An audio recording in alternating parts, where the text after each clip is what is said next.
Hello, everyone, and welcome to Working Dragon Mystic. Tonight, we are going to do a little roundtable reading of the Havamal.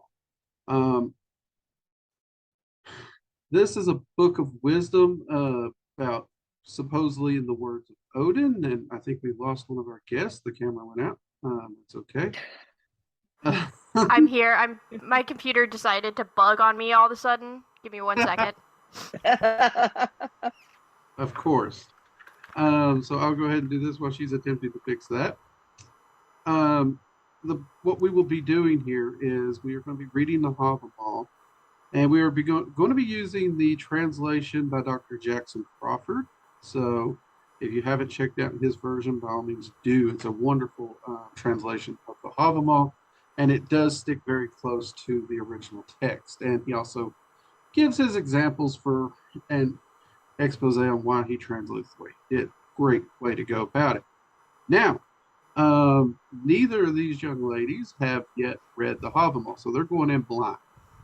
They've not meditated on it. I don't even think they've ever read the text, except maybe hearing me randomly quote one line here or there, if they even knew what I was saying.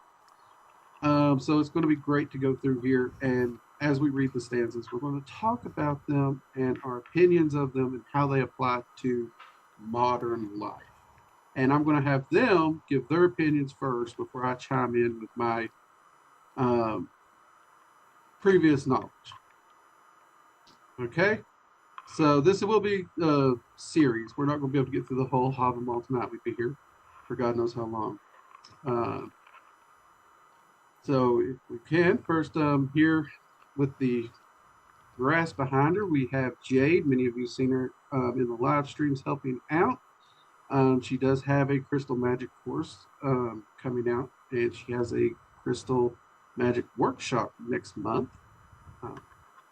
Everybody's excited about that. And of course, down below with the pink flowers is the Chaos Squirrel, Halloween. You've seen her stand in for me during live streams or occasionally live stream with me and torment me.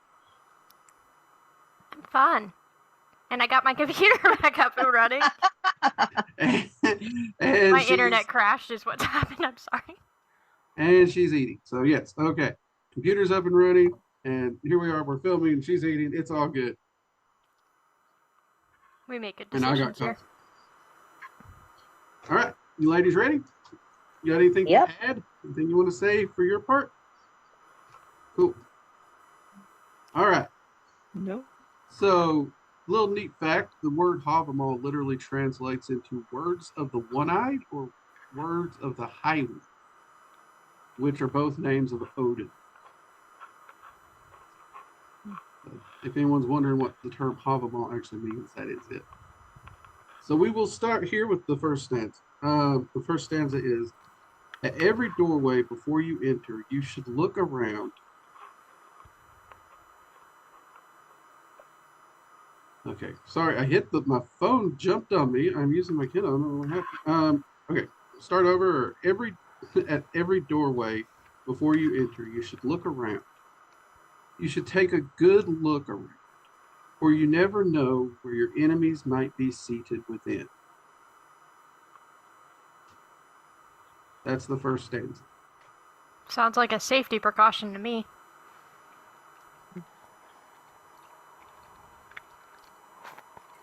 Are you there? Yeah, Nick? I'm here.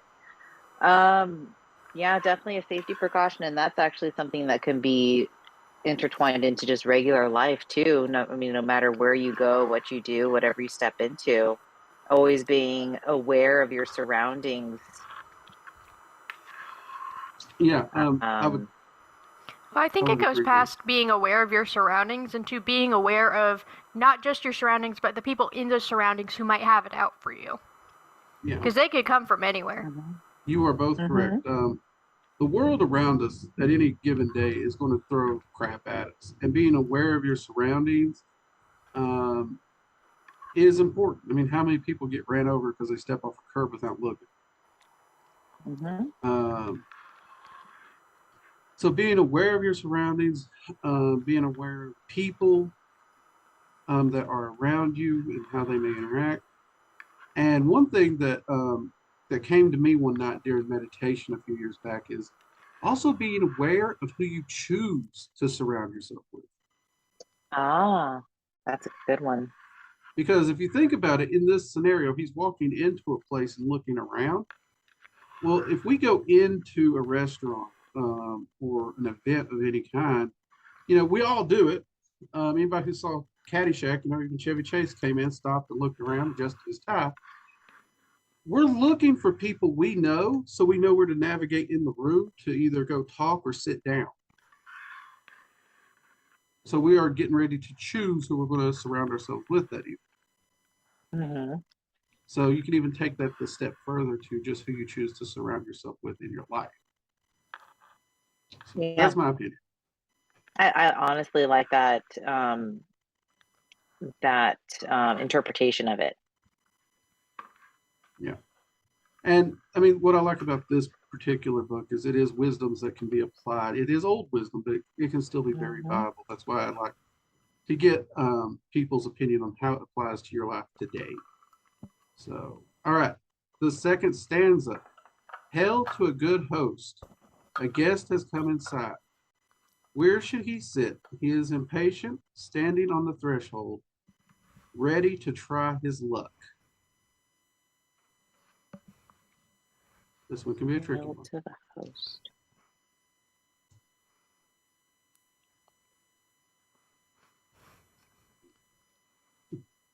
Is that almost just like making your presence known? I mean, because hail to the host, you're hailing or calling out to the host because the person is standing there impatient, waiting to figure out where he's going, but he's just standing there not making his presence known to the host. Mm-hmm. So I'll be honest, I've never thought about it that way. But that is actually a good point because we're starting to get into the hospitality sides of things. And but you also think in old hospitality, most guests go straight to the right of the host in a place of honor, but if he's just standing at the door, he's not being honored as a guest. So it's like treating your guest badly versus, welcoming them and giving them a place of honor. And I think this is wrote vague for a reason because this could be as the host is ignoring them or they're calling to the host so they can welcome them. It's not really explicitly clear on which, because if you do have a guest waiting there who has come to seek shelter with you, hence trying his luck at your house. And it's not exactly like they had doorbells then either. Well, no, and I mean back then it was almost a duty to aid a traveler. So, because so many traveled and the conditions were hard. Contrary to fantasy books and stuff, they didn't have the big inns like most of the stories think about. But yeah, it is, in my mind, it's a good idea to announce yourself. And if you think about it in modern day, thank you, Halloween. If you think about it, I was like, was that somebody's legit doorbell? I don't have a doorbell. I just have a soundboard. So, like, if we're sitting here in my house and me and Steffi's just chilling and somebody rang our doorbell, her and I was going to look at each other and like, who is that? Because people don't just come to our house unannounced. You call us and you let us know. You give us a warning you're coming. You announce yourself before you ever get to that doorbell.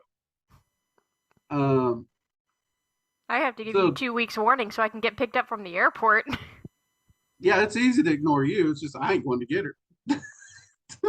She can walk. But then you can't read a map, so I don't know if you can find it. I think I could. I have Google Maps, and then I know is also part of being a good guest. I think that's really a big one for the modern time. You don't want to be that person who shows up unannounced. All right. Stanza 3. He needs a fire. The one who has just come in, his knees are shivering, food and dry clothes will do him well after his journey over the mountain.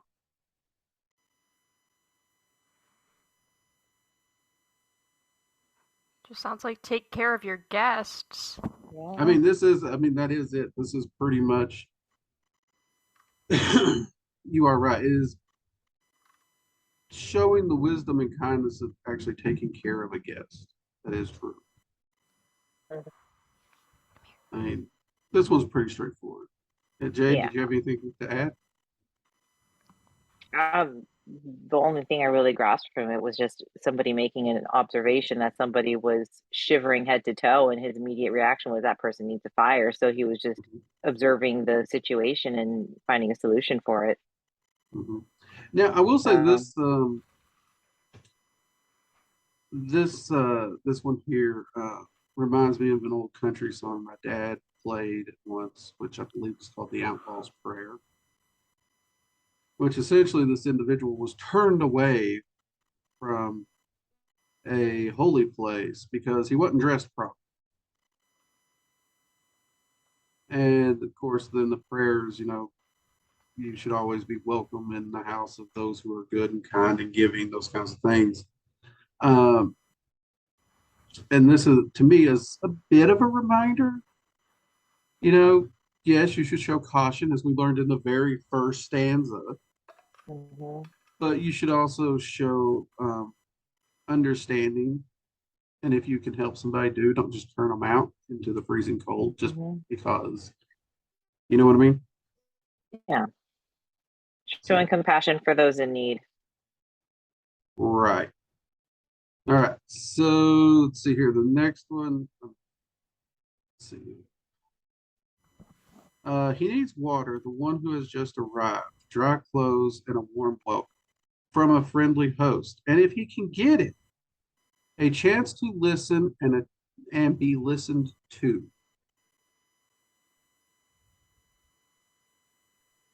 It'll be interesting to see what Halloween thinks of this one because she's the youngest one here.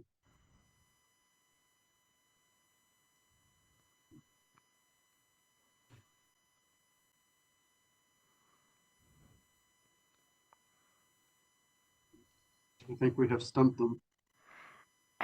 It's like you would have to share some amount of wisdom from your travels, and like if you've been alone traveling, I guess you would want to talk to people. But yeah. Well, okay, you're on it. You are on it. First off, this was written before we had the internet. We didn't have the YouTube. We didn't have the TikToks. We didn't have all the random social media and random ways that people fill the dead air and entertain themselves. This was even before books were overly common. So most of your news and most of what you heard about was oral. And you are correct. It's about that sharing of wisdom. So you have been traveling, you are tired. I mean, think of how good just a good conversation can be. If you've ever had a week where you're not in contact with friends or anything, you're just grinding away at work, you're getting up, you're resting, you're adulting, and then how good just 30 minutes or an hour to sit down and talk about that week with a friend would be. Oh, it's so therapeutic. Right? So the ability to trade that, and the ability to have someone listen to what's been happening, and the opportunity for you to listen, which you'll notice there's a big emphasis put on listening throughout the holiday. All right. So actually pretty good on that one. Good job. All right. Next. A man needs wisdom if he plans to wander widely. Life is easier at home. He'll be laughed at if he sits among the wise and has nothing to say.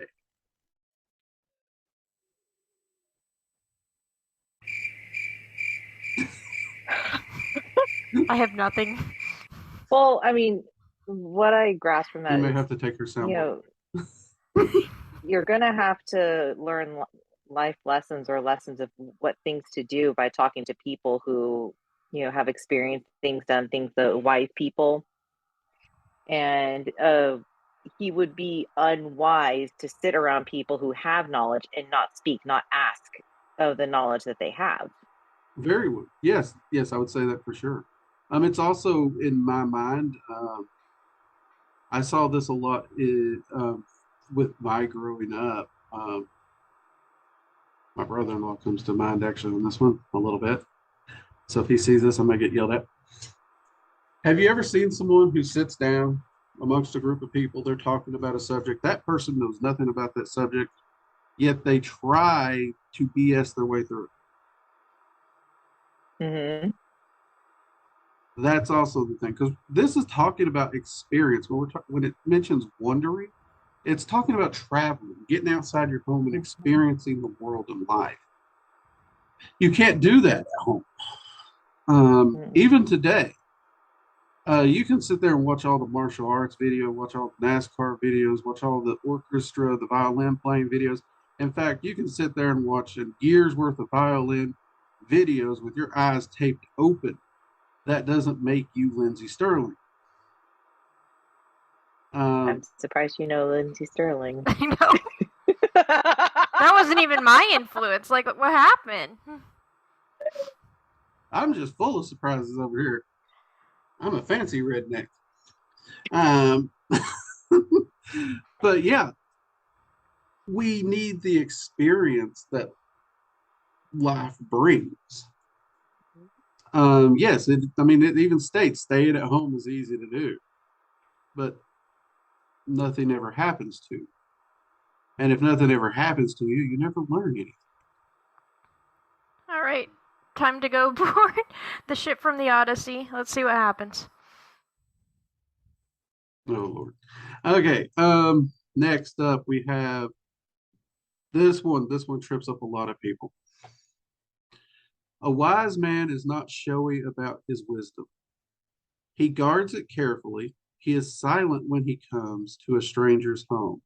The wise man seldom wanders into harm, for you can never have a more faithful friend than a good supply of wisdom.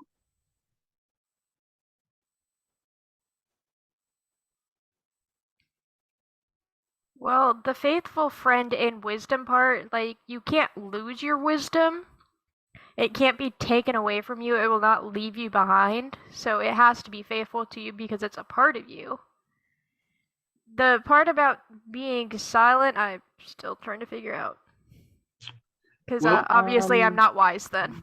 Because I never shut up. The way I saw that first part is that somebody who has a lot of wisdom and knowledge, they're not just going to go around bolstering that they have all of this knowledge and everything. They tend to keep it to themselves because it draws attention to themselves, and sometimes the wrong attention. And so that's why he would keep silent, and actually, which would make him like the good friend in a sense, because he has all that knowledge that he's not causing attention to, but he's there to help whatever friend that he makes in a sense, because he has all that knowledge that he will share with somebody he trusts at that point. And he avoids being boastful and arrogant. I'll admit, when I first read this, I was still in far better shape. And it made me think of a lot of the martial artists I've met in my time and even sparred with. And it's interesting because I quickly learned that if the guy across from me was boastful and running his mouth about how good they were, I'm not going to say they didn't have any skill sets or anything, but they never held up to the ones that were just sitting over there quietly. The quiet ones that seem to have nothing to prove, those are the ones that just kick you through a wall before you know what happened. It's like that nice guy conundrum where it's like, if you have to tell someone you're a nice guy, you're not a nice guy. So if you have to tell someone you're wise, you're probably not wise. Right. Which somebody's flipped around on me and they said, well, the reason I can tell you're not an asshole, Drake, is because you tell everyone you're an asshole. And it's like,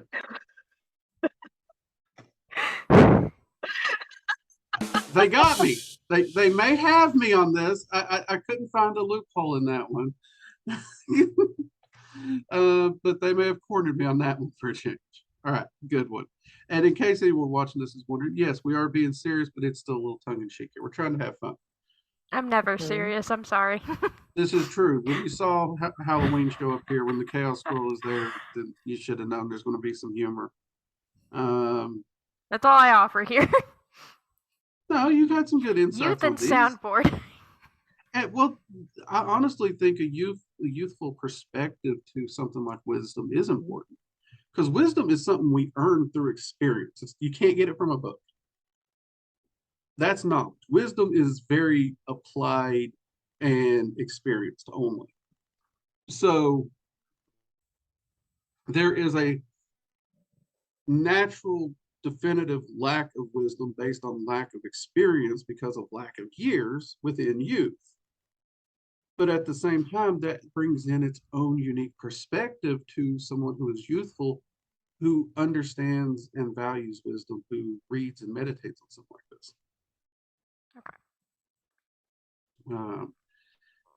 Okay.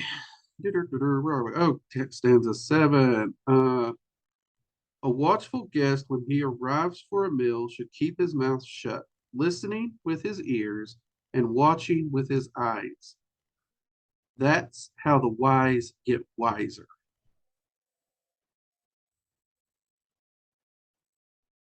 There's a modern term for what was just said here. In fact, I know a lot of people who consider it their weekend hobby. People watching? My first thought was active listening. Well, that helps. It really does, that's a superpower these days. Most people listen to retaliate, not listen to understand.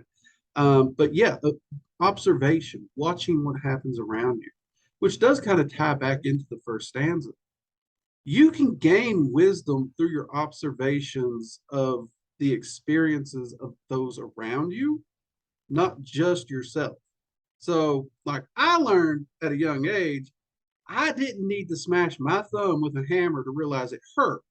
When Bubba, and I did have a friend named Bubba, smashed his hand with a hammer and spewed a string of profanities that would have made a sailor blush, you know what? I knew. Probably a good idea not to hit my thumb with that hammer. Grant you, anyone who's ever saw me do roofing or anything like that knows I've hit my thumb a lot. So I learned it myself anyways, but you can still learn through your observations. And any gambler out there will know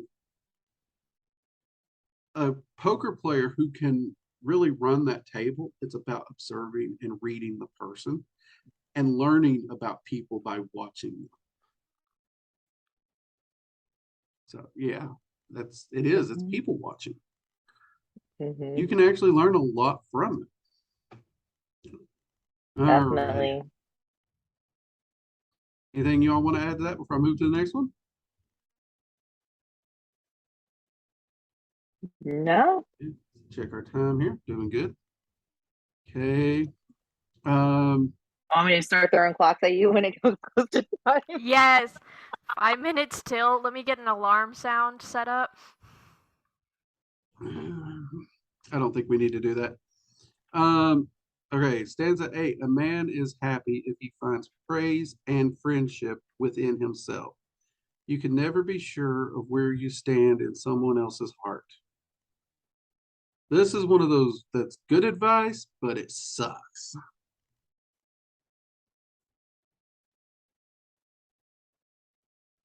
It's like the one you always tell me, where it's like you shouldn't be like relying on others' opinions.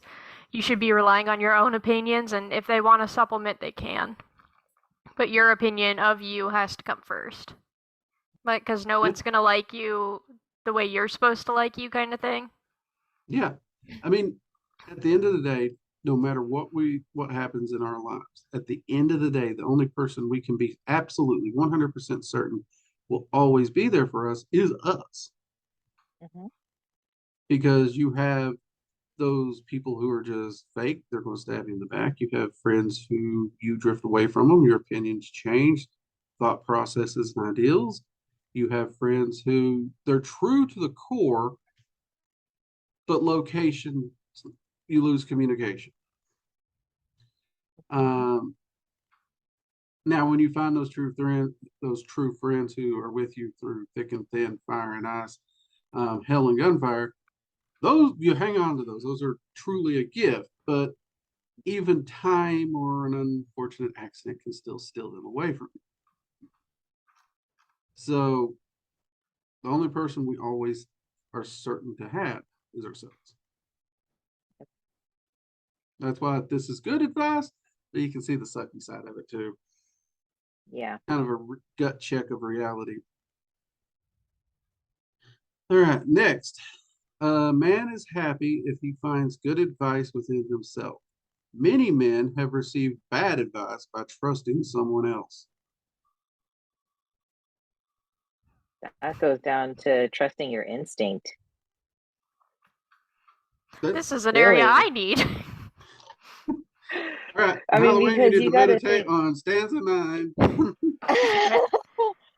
That's half There's the reason I dated my everybody's ex. everybody's gonna have their own opinion, their own advice, their own things. But a lot of times, the best advice that you could do is just follow your gut and instincts instead of Mhm. everybody else's opinion. Yeah, yeah. There's been many a times gut and instinct has gotten me out of trouble. Well, hell, earlier today, actually, they said we're supposed to get thunderstorms, and we looked outside. It's just blue skies and sunny. We decided to go up to the park because I'd finished filming some scrying sections for the vocation course, and I needed to literally check the actual scrying. So rather than reshoot the scrying, we went out to the park. It's sunny. Screw what they said about the weather. I got the video footage and I'm filming. It only took me like maybe 5 to 7 minutes to get the footage I needed at the park. And I was thinking, we're going to enjoy the walk and everything. I turn around, the blue sky is now black. Not gray, it's black. Love And that for part of me is you. like, we still got time for a walk. And my gut's like, get your butt inside. So I trusted my gut. We came straight home. No sooner we walked in the door than it just came a gully washer. I mean, the front parking lot flooded within a minute. So got myself out of that by listening to my gut. But there is one caveat I would add to this where it talks about by trusting someone else. My sister's a hairdresser, so I saw this a lot growing up, and I still see it. People will parrot what someone else told them as a fact. Yeah. They don't Sounds take like the work. time. They don't take the time to so and so did this. Well, they don't go talk to so and so and get the facts. They just parrot what they heard. Or, I mean, look how crazy the world is today. When it comes to me looking out for my health and studying like nutrition, I can't just go with what somebody says. I'm having to bust my hump and dig into the literature to try and find things because a lot of people say a lot of things. They don't always add up. So just because it's said doesn't mean you should believe it blind. I think that's kind of an important one there. Yeah. So see, stanza was 9, so stanza 10. A traveler cannot bring a better burden on the road than plenty of wisdom. It will prove better than money in an unfamiliar place. Wisdom is the comfort of the poor.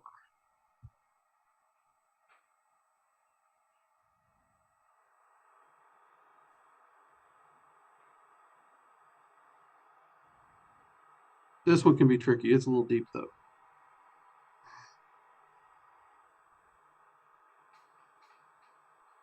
Well, money would buy you things, but wisdom would tell you how to get them perhaps without money. Would tell you how to find the people to communicate with who could help you versus those who might hurt you. Mm-hmm. Yeah. Wisdom doesn't dry up. It doesn't run out. Money will. And you are correct. You can buy certain things or you can find them for you, or you can even do them for yourself. Because there's a difference in paying someone $200 or $300 to change a tire and just putting the spare on. I actually kind of see a different approach on this one. So it's saying that, a burden to a person is being wise, which the way I would see it is if somebody is wise or knows a lot of information, they wouldn't be going out and experiencing things because they already know it. And so therefore going out and exploring, they wouldn't be as adventurous per se, because they already know all the things that they need to know. That is true. I mean, it's kind of like a young kid thinking he knows what to do in the woods, running out there and getting in trouble, and perhaps an actual woodsman who has years and years of experience in there, slowly, faithfully knowing what logs to turn, where to place his feet, and all those differences. You are correct. He's not going to take certain risks that the younger man would because he knows better. He's made his mistakes. So you are correct there. I'd agree with that. Good take on it. It was 10, so we're on 11. You'll notice some of these do repeat some of the first lines, so because it's that poetic nature that they wrote in. A traveler cannot bring a better burden on the road than plenty of wisdom, and he cannot bring no worse a burden than too much alcohol. Guess we're not getting lit tonight, boys. Somebody watching this is like, this is supposed to be a Norse book. They drink. Actually, if you read the Havamal, it actually speaks quite a lot against being drunk. It's not to say they didn't drink ales or beers and meads, but they actually did have a view to sobriety and drunkenness, and this is one of them. And anyone who has been in the woods with a bunch of drunk friends or rednecks knows alcohol is a bad thing to add to the party sometimes. I mean, heck, just from some of my stories in my youth, poor oldest is unlikely to ever go camping with me because of some of the things my friends have done. And Sid, if you're watching this, we're still sorry about that. But we did look out for your best interest and throw you in the lake. Remember that. Yeah. So yeah, that alcohol can get you in trouble, especially when traveling. I mean, even no matter how prepared you are or how knowledgeable you are of where you're going and what you're doing, you mix alcohol into that and a whole bunch of bad decisions can happen easily. Oh yeah, so easy. And it was interesting because this was when we were discussing one time around a campfire. And someone's like, well, this doesn't really hold as much as it used to because, it used to be, you were traveling, anything could happen. You didn't want to be drinking. You could get dehydrated, so many things. It's like this day and age, travel's not as difficult. And I quickly raised my hand and I was like, I disagree. I think this is very, very much still applicable. First off, anyone ever heard of drinking and driving? Don't do it. The reason traveling is easier now is we drive. Though it may be easier than running a team of horses, it ain't safer. And even drinking at an airport can get you in trouble too. Yeah, and then for anyone who's ever thought of doing a through hike on the Appalachian Trail, okay, alcohol bad in that case. You'll go missing in those woods and never be found. So I think this is very much still very applicable to the modern world. That's not to say you can't enjoy a drink in the safety of your home or, when you're aware of what's going on. You don't have to worry about the side effects. Not in the woods with a bunch of idiots. All right. That's pretty straightforward. Good one on that. Next one. There is not as much good as men claim there to be in alcohol for one's well-being. A man knows less as he drinks more and loses more and more of his wisdom. See, here we go. 2 stanzas in a row. Put the bottle down. Yeah. I think and that one's pretty straightforward right now.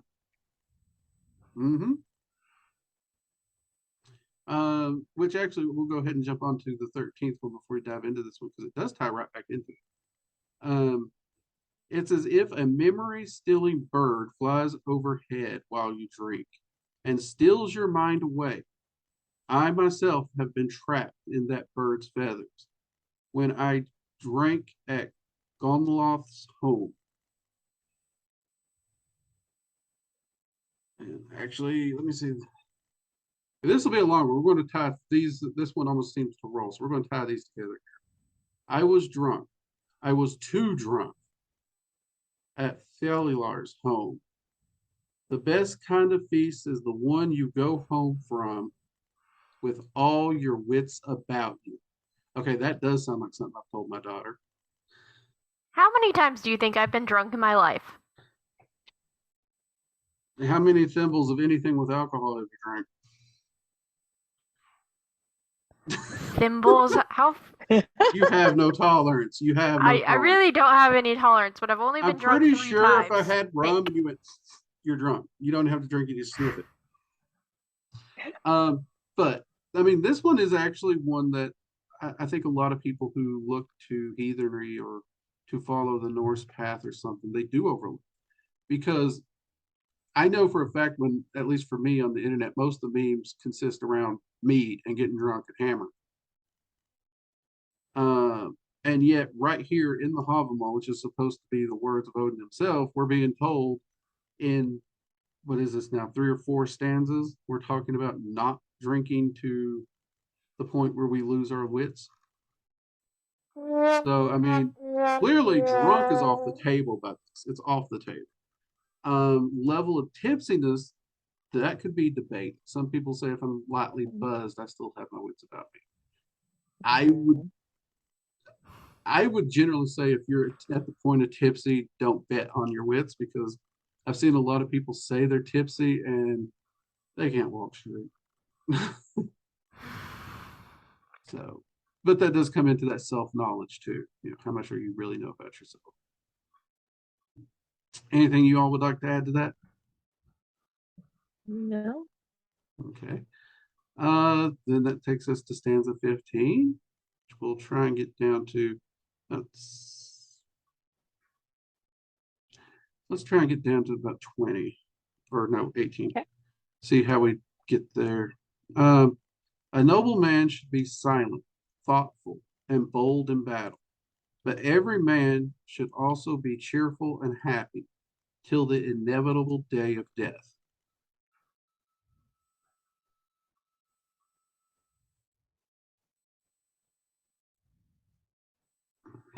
That what I grasp from that is one should carry themselves in a very well manner, but at the same time, even though you're carrying yourself and presenting yourself in a good manner, you still need to enjoy your life, have a good time, be happy. That's good. That's a good take on it. Yeah. Squirrel, got anything to add?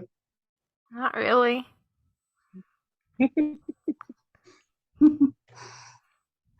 Oh, okay, the next stanza is, an unwise man thinks he'll live forever if only he can avoid a fight. But old age will give him no peace, even if weapons do. Death comes for all. That's, yeah, I mean, that really does actually kind of sum that up. A lot of people will actually not do something because they're afraid to get hurt. Even if they know it to be right, if they see like someone being mugged or attacked on the street, the number of people who cross the street, avoid it, act like they never saw it, and let the person continue to be attacked is staggering to a lot of people. But because they're afraid of becoming involved, they're afraid of being hurt. But at the same time, even if you avoid life and all the things that could happen to you, doesn't mean you're really going to live a better life. And well, anyone who's actually seen people grow old, old age gets rough. And then there's the concept of what happens if you grow old. You have those rougher older years, but at the end of those years, you never did anything worth writing about.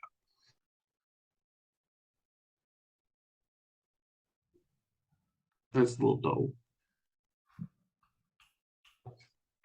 No fighting in the background. All right, next up we have, a foolish man misuses his mouth.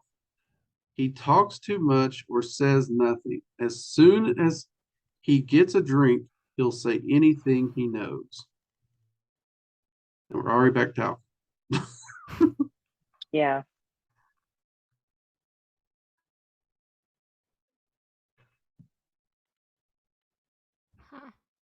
I mean, you never really want to be that person that just nonstop talking, and you're not even talking of anything of substance. It's just you're talking just to talk. Yeah. And then, I mean, there's always, that person in a group of people that just will just talk just to hear their voice going. Yeah. And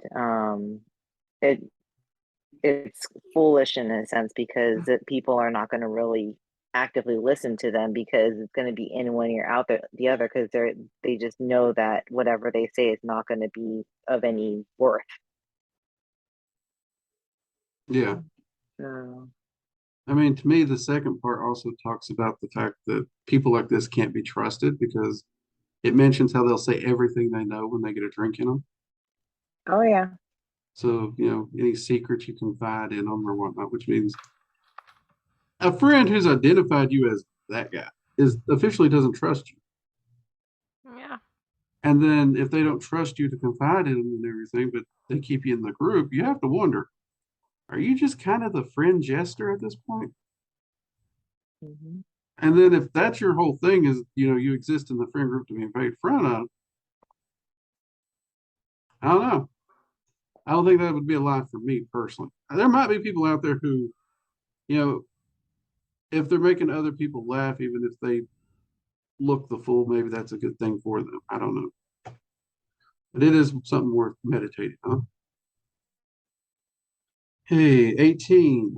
Only a man who is wide traveled and has wandered far can know something about how other men think. Such a man is wise. It's like birds of a feather flock together, so you have to go outside your flock. Like you Jake? ever I'm sorry. No, continue. Go ahead. Like Continue. you ever meet like a group of friends, like Mean Girls, like the movie Mean Girls, like how they all think the same, just because they're like the Mean Girls are like the group, and then like Janice's group thinks the same because they are the group, but then Lindsay Lohan's character Caddy has to like learn to navigate like the two different ways of thinking because she's going back and forth between the two groups.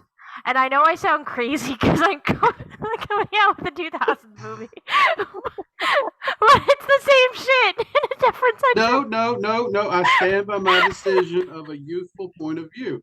I have not seen this movie, but I do know how cliques of girls work. So, no, I think this is a valid point.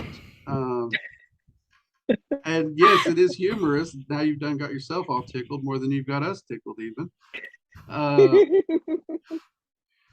But believe it or not, you have a valid point, because you are pulling from your life experiences and, well, quite frankly, the entertainment and the stories that you grew up with. I grew up with Caddyshack, Rodney Dangerfield, crap like that. So it does make sense. And I would say you're right on that, because when you're in an echo chamber, you only have one line of thought. Everyone is in lockstep. Everyone's thinking the same thing. Everyone's repeating the same thought process. And essentially, anyone who doesn't think in those lines, especially thinking back to high school cliques, which I'm going to guess is kind of what that movie was about. I can't believe if you've you never deviated seen it. from the group think tank, you were made fun of. Mm-hmm. It's on Netflix, really by the way. You should watch it. Oh my god. I'm just sitting here imagining myself with some port, whiskey, or rum, sitting here watching, what was that name again? Mean Girls. Okay, Mean Girls. And I could just see my buddy Nitro or Katrina calling up, "Hey, where are you?" "I'm watching Mean Girls. How about you?" And just like crickets across the phone, like, that's not what Drake just said, is it? No, the next question would probably be, is Halloween home? No, why? Do you need a doctor? Have you been kidnapped? Is everything okay? Is this code for something and I didn't get the memo?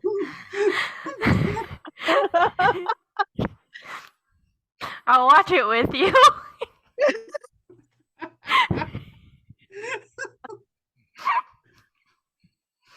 Jade, what are your thoughts? On Mean Girls or otherwise? Well, let's try and get back to the words of Odin. I totally get the angle that you're going with, but I was not expecting Mean Girls as your I just have this feeling Odin right now is like, oh. That's every time he ever deals with me. Are you kidding me?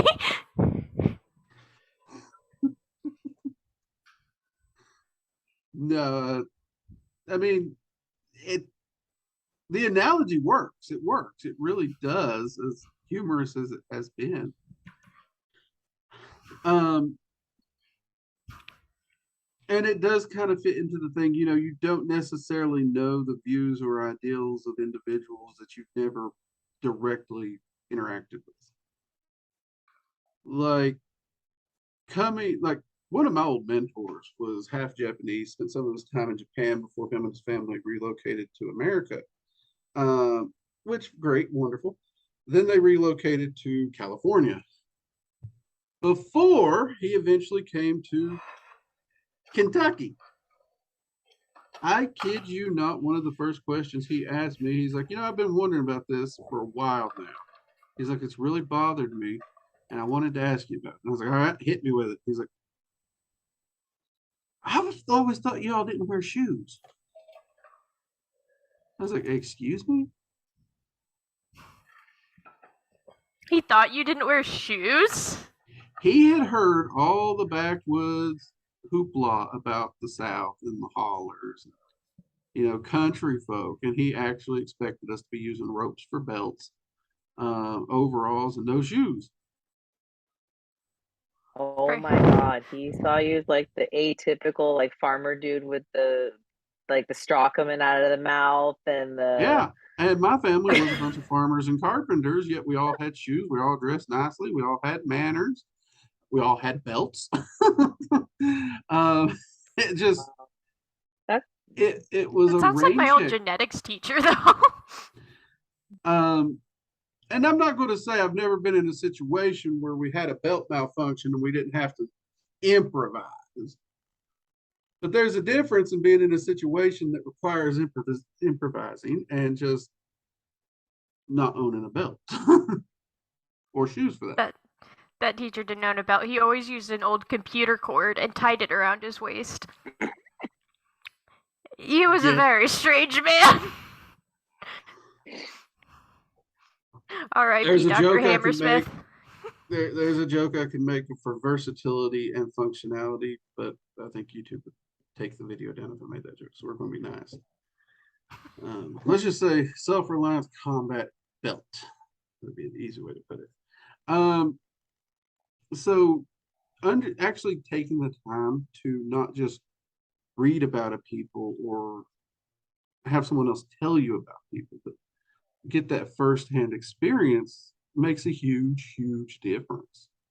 Because I know for a fact most people who come to the South, when I'm talking to them, people have this most god-awful opinion of the South. They think we must be horrible people down here. I don't know. Because when they find out how nice everyone is, how accepting they are of, well, pretty much anything, as long as you're not messing with their life and screwing with them in some way or forcing them to do something, most Southerners just don't care. And it surprises them. But it works both ways too, because growing up here, I grew up around people who manners was just a way of life. I grew up around people who generally knew how to change a tire by the time they were 5. I don't know why. We just did. I mean, I could drive a tractor by the time I was 5. I did drive a tractor. And then there's the chance that the pedals. You don't necessarily have to sit in the seat. It's not a safe thing to do, don't it? But then I was actually joking with Seffi the other day. It'd be hilarious to watch Halloween even attempt to drive a tractor now. Because she sent me a song about International Harvester. And I made the joke. I'm from Indiana. I'm pretty sure I could flip it though. But then I moved out west to, on the West Coast for a while. West Coast, let me specify that. The people were rude. And for somebody who my whole life has been taught about the tolerance of the West Coast, I got a reality check because I've never met people so rude. That's not to say all of them. I did meet a few nice people occasionally, whatnots, but like if Jade. I had to sum up my experience, yeah, that's true. Jade here's a West Coaster. If I had to sum up my experience on the West Coast, it would be rude people. But the bigger shock was I actually met people that they didn't know how to check their oil or fill their washer fluid or even check the tire pressure. They what now? Yeah. And I'm not talking like teenagers. I'm talking like 30 and 40-year-old adults. And I'm sitting here thinking, your car comes equipped with an oil stick. Just believe it or not, some of them didn't even know how to use it. In fact, while I was out there, one person actually tried to put oil in their car by pouring it down where the oil stick went.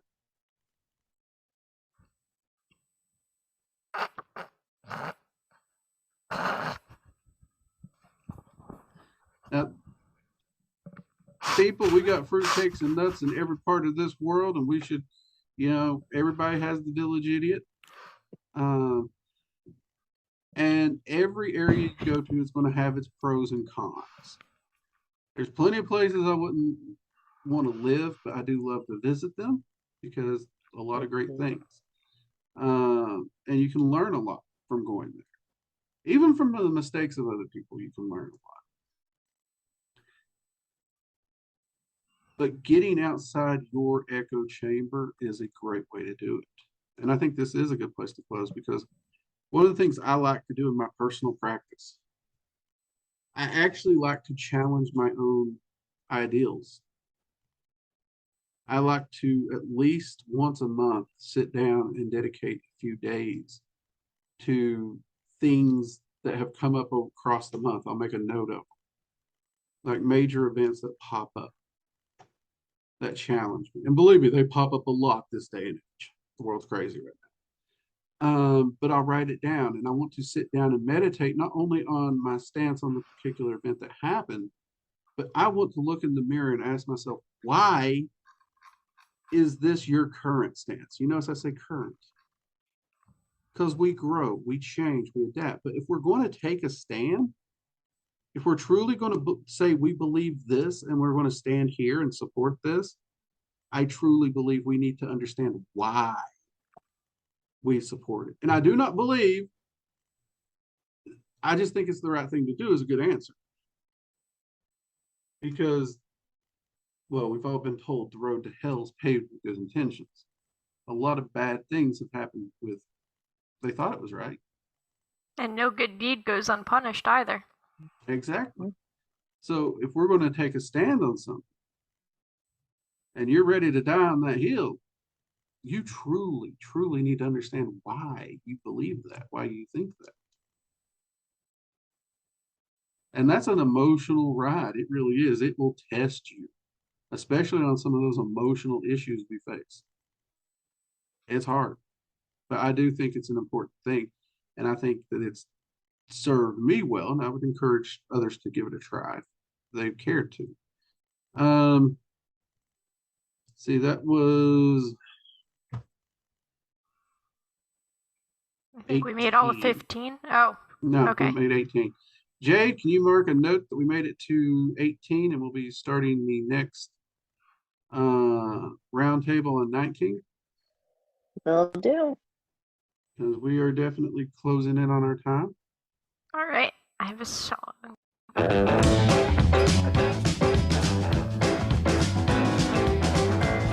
It's the royalty-free music from YouTube. You can't yell at me. I was about to say, you do realize you did a little flag me. Nope, I specifically downloaded YouTube Music before this, so they can't say anything, and you can't either.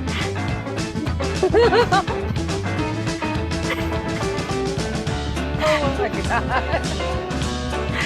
I love you. I know, I'm sure. I'm just gonna let it play out. I'll turn it down so you can talk. Yeah. So, yeah, so we'll come back. We'll pick up with the next episode. We'll pick up on stanza 19. Jade, if you would, go ahead and let everyone know about your classes, when it's going to be and everything. If you can let them know about that, what you got going on. Actually, how we turn it down a little more. Just a smidget. Okay. Is that good? So were you saying, Drake, about the class? If you can, let everyone know what you got going on and about the class workshop you got coming up. Oh, yes. So the crystals workshop, that is going to be a fun introduction to crystals. I'm going to provide actually a breakdown of 30 commonly used crystals, including different methods of cleansing them, charging them, a couple of spell workings to do with it, and some common uses that people use with crystals, whether it being, making like a transmuting kind of thing, or using it for just enhancing spell work or just attracting things to you. There's going to be a lot of just neat things that are going to be included in there, and also a lot of safety information too, because not enough people talk about using crystals properly, and a lot of people have accidentally caused some issues using crystals improperly. So I'm making sure to include that in there as well. That is great. And the seats are limited, right? Yes, it's only 20 seats. We've already sold a couple of seats there, so if you're interested in signing up, I would recommend doing it sooner than later. And yeah, we're going to have a fun time talking about everything crystals. I know, I'm looking forward to it. And Halloween, do you got anything you need to plug, or you just chaosing away over there with your little sound? I'm vibing.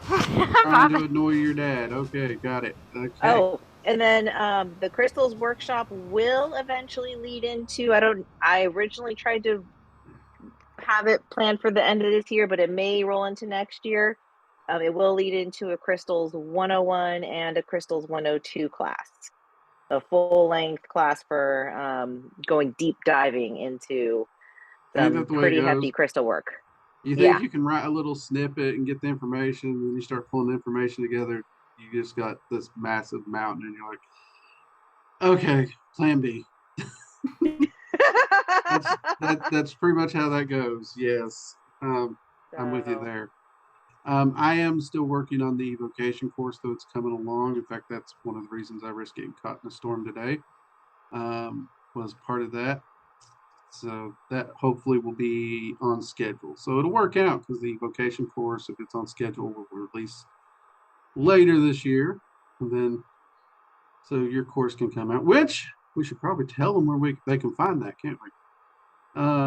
You can actually, so if you are interested in the crystal workshop, head over to workingdragonistic.com, click the online courses tab. It'll shoot you over there. It's usually at the top, but if it isn't, you'll see a button that says show all courses. Click that. It'll open up everything at the school, and at the very top it should show upcoming workshops, which currently is Jade's crystal workshop. So definitely, if you are interested, sign up. I've already been able to peek the information, and it is amazing. It really is. It's a great deal, because I can actually say I've gone to workshops at pagan prides, spiritual festivals, and even taken classes at a few metaphysical shops on crystals. And honestly, for the price you're offering, you're given 3 times the information I got. Any of those that were priced considerably more. So very much worth it. All right. That's it. I think we're done with this roundtable. We can go have some Yeah. coffee and Ice cream. Post it up. Or ice cream. That's what I've been waiting for. I'm like, I ate my dinner. It's ice cream time. It's Havamal time, but it's ice cream time.